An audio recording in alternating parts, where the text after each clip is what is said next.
शराब नहीं दूध पिएंगे उपक्रमाला 25 वर्षांची परंपरा। नववर्षाच्या पहिल्या दिवशी दुधाचे वाटप आणि सेवन करत केलं जाते स्वागत। नवीन वर्षाचं स्वागत मद्यपान आणि कायद्याचं उल्लंघन न करता सामाजिक भान जपत व्यसनमुक्त व सशक्त समाजाच्या उभारणीचा संकल्प घेऊन बुलढाण्याच्या मलकापूर पांग्रा येथे गेल्या 25 वर्षांपासून सातत्याने शराब नहीं दूध पिएंगे हा अभिनव उपक्रम राबवण्यात येत आहे। या उपक्रमात पोलीस प्रशासन, पंचायत समिती अधिकारी, कर्मचारी, पत्रकार, सामाजिक कार्यकर्ते मोठ्या संख्येने सहभागी होत असतात। दरवर्षीच 1 जानेवारी रोजी दुधाचं वाटप आणि सेवन करून सरत्या वर्षाला निरोप देत नववर्षाचं स्वागत केलं जाते। या उपक्रमामध्ये दिवसेंदिवस नागरिकांचा प्रतिसाद वाढताना दिसतोय।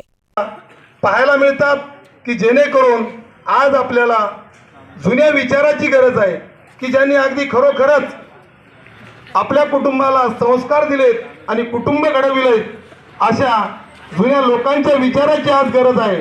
ही नवीन पिढीची भरकटत चाललेली आहे, हिला कुठेतरी आळा घालता आला पाहिजे। कारण आज आपण शिक्षण क्षेत्रामध्ये पाहतोय की शिक्षकाच्या हातची जी छडी आहे ती हिरावून घेतलेली आहे। त्यामुळे आज पालकांची जबाबदारी आहे की या मुलांना घरी आल्यानंतर भलं झालं पाहिजे, गावाचं चांगलं झालं पाहिजे आणि चांगले प्रोग्राम झालेच पाहिजे। मलकापूर पांग्रा सर गाव हे म्हणजे जातीय संवेदनशील आहे, परंतु इथे मुस्लिम आणि हिंदू समाज यांनी एक जातीय ऐक्याचं प्रतीक घडवलेलं आहे। जेव्हा इथून काही मुस्लिम मिरवणूक असतात, मोहरमची वगैरे असो, तर मंदिरासमोरून ते कोणत्याही प्रकारचे वाद्य वाजवत नाहीत, आणि जेव्हा हिंदूची मिरवणूक असते ते मस्जिद समोरून कोणतेही वाद्य वाजवत नाही।